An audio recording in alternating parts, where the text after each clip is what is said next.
Canada, land of towering mountains, peaceful lakes, and quiet dreams. But beneath the snow, behind the calm, lies a silence so loud it haunts history. This isn't the story tourists hear.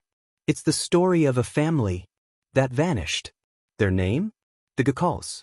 And this is the nightmare they never escaped. In 1977, Canada opened its doors to immigrants. Among them, Karnal Singh Chahal, a hardworking farmer from India. He wasn't rich. He wasn't educated. But he had something more powerful, a father's dream. He wanted a better life for his daughters, one with schools, universities, and respect. So he packed that dream into a suitcase and flew alone to British Columbia. Canada was cold, foreign, unforgiving. Karnal found work in a fruit bar near Vernon. Long days picking apples. Longer nights missing his family. But he didn't break. He worked, saved, survived. After 2 years, he moved to a wood mill. By night, he picked blueberries. Every dollar brought him closer to his dream. His hard work paid off. By 1974, he bought a 3-story home, and finally, his family arrived. His wife Darren and their daughters Jasbir, Roger, and Belinda. Canada didn't feel cold anymore. Not with his daughters laughing in its rooms. More blessings followed. 3 more children, Kulvinder, Harinder, and their only son, Jaspal. The Chahal home was full of life. Books on tables. Scholarships on the fridge. Laughter in every room. Jasper became a social worker, helping women escape abuse. Roger, a dental hygienist. Belinda, a pharmacist. Kulvinder studied criminology.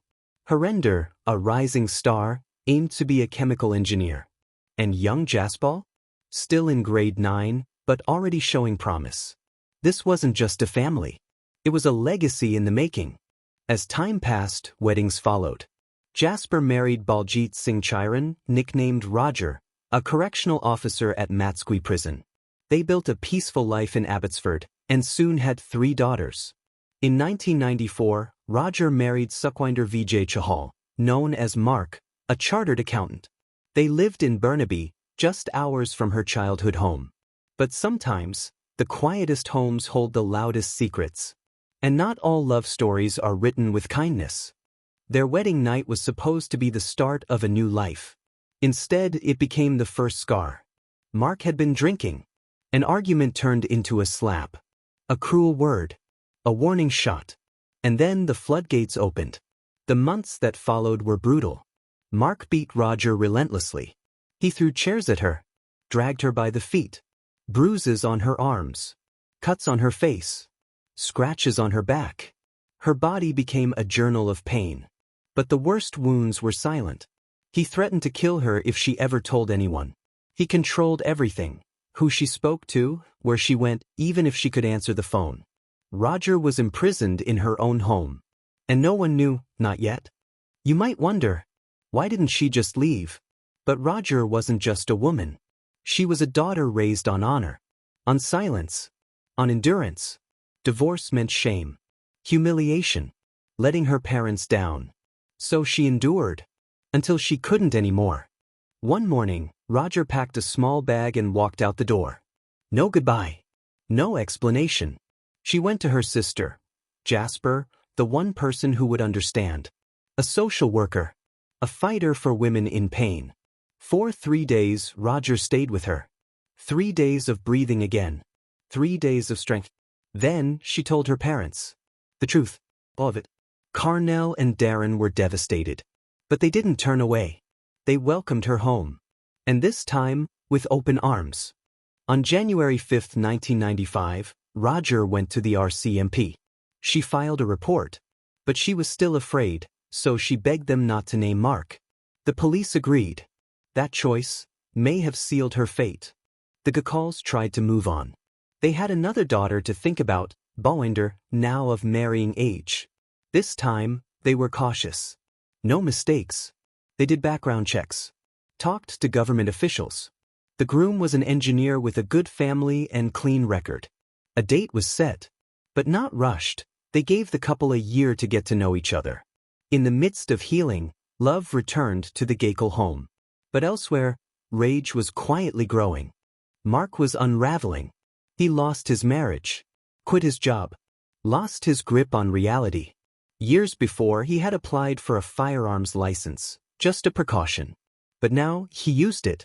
He crossed into the US, bought a semi-automatic pistol, illegal for most Canadians. Because of his rifle club membership, no one stopped him. He practiced. Every day. At the range. At night. Not for sport. For revenge. The threats started coming. Phone calls. Death threats. Silent hang-ups. Roger felt the storm coming. She went to the RCMP again. Filed another report. Begged them to just warn him. They did. Mark laughed it off. Said she was lying. Manipulating. The police couldn't prove otherwise. Case closed. But now, Mark was furious. How dare she send cops to my door? He raged to anyone who'd listen. She ruined my life. And this time, he meant every word. 2 days before the wedding, Mark packed a bag, clothes, weapons, a plan. He drove 4 hours to Toronto Pearson Airport, just 30 minutes from the Gakel home. He left his car there, rented a green van. Then, he drove straight to Vernon. He booked a room at the Globe Hotel, 3 kilometers from his target. The henna celebration was just 1 day away. The lights were up. The family was happy. Laughter echoed through the house. But death was only hours away. It was a bright, peaceful morning. Carnell was outside washing his car, a simple moment of joy before the wedding festivities. He didn't notice the green van pulling up nearby. Didn't see Mark Chahal step out, armed with 2 guns. And then, a shot rang out. Carnell dropped to the ground, bleeding, dying, right in front of his home. Mark aimed at the windows next. Crack, shatter. Glass exploded. And then, he walked through the front door. Inside, the family was gathered. Laughter. Cartoons. Excitement in the air. Until the bullets came. Jasper sat with her daughters on the couch, cartoons playing. Roger and her mother were nearby. Mark opened fire. Room by room. No one was spared. Screams. Blood. Silence. In just minutes, a home filled with love became a war zone. Mark walked out. As if nothing happened. He got into his van. And vanished. The neighbors heard everything. They flooded 911 with calls. Within minutes, our CMP officers arrived. The scene was unthinkable. Carnell's body lay in the driveway, a trail of blood leading to the street. Near the entrance, Darian Cower, shot twice in the back. Jasper's lifeless body was on the couch. Her 3 daughters clung to her, too young to understand death. One of the twins, Justin, was barely breathing, shot twice. Brittany and Cody survived physically, but not emotionally. Nearby, their father Roger lay in a pool of blood. With his last breath, he whispered the name. Chahal. The horror wasn't over yet. Roger's mother, Jermel, had been shot in the face. She died instantly. Other family members, Ballwinder, Colwinder, Harwinder, Jaspel, were found in different rooms. Still alive, barely. But none of them made it to the hospital in time. Mark had destroyed an entire family in under 4 minutes. When police searched the house, they found 2 empty 10-round magazines, 28 spent shells, and a silence that would echo forever. Mark didn't run far. He returned to his hotel room at the Globe Hotel. There, he wrote a short note. A weak apology to his own family. At 11 a.m., a gunshot echoed from his room. Hotel staff found him dead. A single bullet to his head. Justice? Too easy. The next day, the Gakal's wedding was supposed to take place at the Guru Nanak Sikh temple. Instead, it hosted a funeral. A mass funeral. Coffins lined up. Some open. Mourners from across Canada came to pay their respects. The entire Sikh community shattered. All that remained of the family were 4 survivors. Jasper's 3 little daughters. And their grandmother, girl. Everyone else was gone. This wasn't just a crime.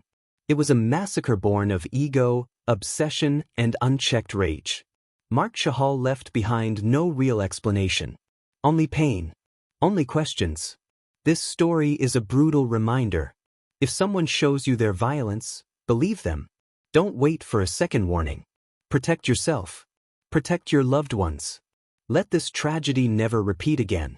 If this story moved you, please. Thank you for watching. This was Unforgettable Scars, and this one will never fade.